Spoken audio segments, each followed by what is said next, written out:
Is our purpose to awaken in the human experience to the fact that we're connected to Source, or is a purpose here to play with that we are Source? What do you think is the distinction? Because awakening to the fact that you are Source is necessary before you play with Source. Yes. I guess it's more of a, what is the meaning of life kind of a type of question. The meaning of life is, I was alive before I came, and I wanted to come into this body because I knew that I would have more vivid, tangible, tactile experience with life. To be physically focused with all of its manifestational evidence is really the leading edge. It's the best. Got it. This is where all creation is. So to be in human form, and as you said, good words, consciously, deliberately aligned with that broader part, so that I'm constantly and deliberately tuning myself to that, so that the whole of me, or all that is available to me, which is more than we can even express, can flow through me in any point in time, so that my moments in this body, my focused moments, are rich and full and meaningful and incredibly satisfying. To be in a physical body in concert with Source energy. So sometimes you're not in concert with Source energy because you're exploring contrast, and out of that you are more defining about what you want. But then when you come back into concert with Source energy and allow yourself to experience what you have defined, that's just as rich as it gets. Esther's been asking some serious questions, sort of like what you were posing here. She is asking us, Abraham, do we really need to continue to write books and hold seminars and have conversations, or aren't people just going to figure it out as they go along? And we say, certainly there is the potential of figuring it out as you go along, once you understand that your emotions are the key. But until you understand that emotions are the key, until you get that you're vibrational and that your emotions are your indicator of that, then you don't have any guidance that is consistent enough that you can really know what you're doing. Emotions and feelings are the same thing in your words? Close enough. The emotions, the way you feel, emotions, are your indicator between the vibration of your thought in this moment and the thought of that broader part of you that knows. So if you're in a moment, you're in a situation, let's say you're part of a program, or you're taking this seminar or whatever, and you're in resistance to it, or anything about it. Let's say it challenges your religious beliefs or whatever we would make up about it.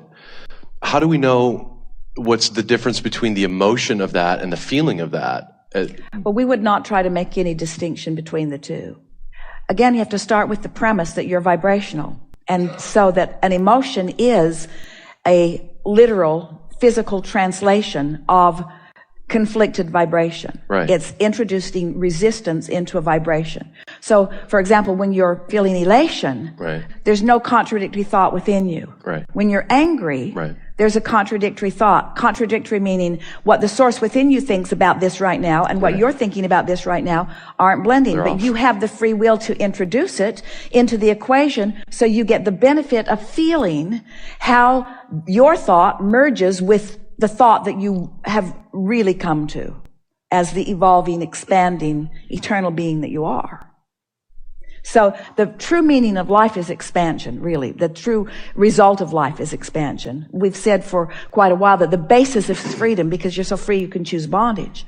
And the purpose of it has to be joy, because in seeking joy, then you're seeking alignment. And the result of that is outrageously delicious expansion, you say. Can you be confused between your emotions and your feelings? Like you're in a situation where, like, your belief system or your fears are holding you back. If you don't isolate them and examine them in a sort of steady way, you can. Because as you move from thought to thought, your feelings shift. Right. And so the best way to sort of subdue that confusion that we've noticed, that our human friends have discovered, is when you're feeling an emotion, especially the strong ones, if you'll stop in the middle of it and just say simply, let's say you're feeling a strong, positive emotion. If you'll stop in the middle of it and say, we have agreement here. My opinion and the opinion of Source about this right here is same. When you have strong negative emotion, stop and say, we have a disagreement. My opinion and the opinion of Source are not the same. Who I have really come to and who I'm allowing myself to be right now are not the same. So it's interesting because that means that all agreements or disagreements are between you and you. They seem like they're about what that person wants or about what that person's doing, but they're just introducing a concept that you are having a reaction to. Right. And the reaction that most are having to what most are saying is, I'm not free to choose, and that's not true. But once you start exercising your freedom to choose, and you watch the powerful law of attraction bring you what you choose, and bring you what you choose, and bring you what you choose, and bring you what you choose, you begin to feel invincible. Not selfishly invincible, as if you are depriving others of what they want, but invincible in the sense that you understand your true point of attraction and the power of it. And the power of your point of attraction lies in the power of your ability to focus on what you want. And the power of your ability to focus upon what you want lies in your ability to feel the difference between what you want and what you don't want. In other words, you want love. You want love. I do. You want love. So when you think about focusing on someone and loving them, you want that love. When you focus on losing them, or you focus on them not staying, or you focus on them being distracted or not loving you back, now you're focused in a way that the Source within you is never focused. And we can see how it could be confusing, but we promise you, once you get a handle on your emotions, you'll never be confused again. You won't be confused about what you're doing, and you won't be confused about what anybody else is doing. When you see somebody freaking out, you just know they're not in alignment with who they are, and they might even be justified in not being in alignment. This sweet woman that sat here and allowed us to play with her, we actually put our hand right over her mouth. In other words, how extreme is that? But we were wanting to make the point that she cannot continue to speak in opposition to what she wants and feel good. So this is the contradiction, like when you say the want, I want something, which is to me as I hear the inference of lack. I want that, therefore I'm not that. That's semantics, and we understand that, and the word desire might be a better word applied to you. But the reason that we don't mind the word want is because we all will continue to be wanting. Right. There will always be more for us to move toward. And as you relax into that understanding, because it's the premise of all expansion, then it's good. Yeah. So create your vision of what you want, desire, and then sit in it as if you were already it, or the experiences or what you believe it will feel like. Well said. Exactly right. But so even though I'm not in a relationship, to be in a relationship in my mind with the person or how I would have it to be or how I have her to be. This is something that we would give to you that's a little different from that. Certainly that works. And if you're really close to knowing what you want and feeling pretty good about it, then that just accentuates. In other words, the more specific you get, the faster the energy moves. So if you're feeling pretty good, being more specific helps you. But if you're not feeling good, being more specific hurts you. Got it. Because the momentum is already there. Got it. But there's another piece to this. In other words, what you're talking about is visualization. And we think visualization's a wonderful thing. And we think it's better to visualize what you want than observe the absence of it, certainly. But it's easier said than done. Yes. And so the end run that we would make around that is not trying so hard to make your mind focus it into being, as just care about how you feel and observe the things that make you feel good that are in your experience now. It's a softer, easier way to go about it. This is a law-based explanation that is missed by almost everybody. That when you insert it back into the conversation, it makes everything that you've been hearing here, especially today, make sense. And without it, none of it makes sense. Okay. There are 3 steps to this creative process. The first step is ask. Well, you can't help but ask because life just causes you to ask. The second step is not even your step. The second step is the source within you step. It's the law of attraction step. It's the cooperative components gathered step. It's given. In the moment that you ask, it's lined up for you. But the third step is you've got to find somehow, some way to be a vibrational match to what you're asking for. So when you soften yourself into that, then what you've been asking for comes. Well, when someone says, well, I must sit and visualize, that's as if they don't understand that they've put everything they want piece by piece by piece into the vortex. Okay. In other words, you put children in there and you don't even know it. You put children in your vortex and you don't even know it. They're in there and you don't know it. And the reason you don't know it is because having someone to focus upon and love, children. Having someone to care about all the time, children. Having someone who's looking to you for the example of well-being, children. Having someone to add punctuation to the delicious relationship that you have with another, children. In other words, you have that in your vortex.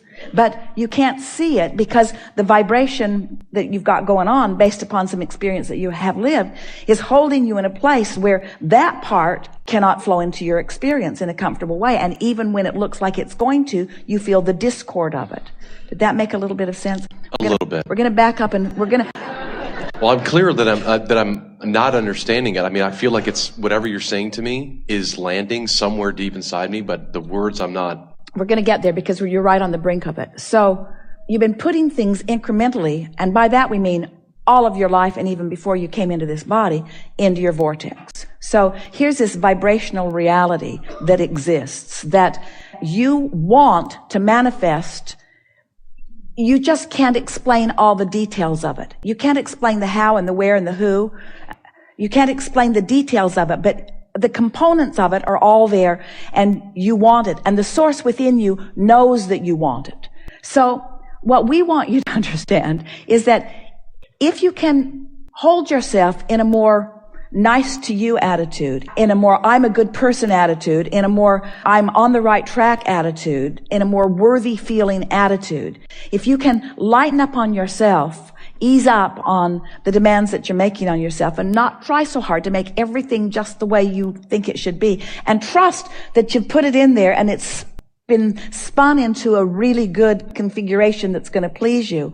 And then your singular intention is to relax and allow the revelation of that to surprise and delight you.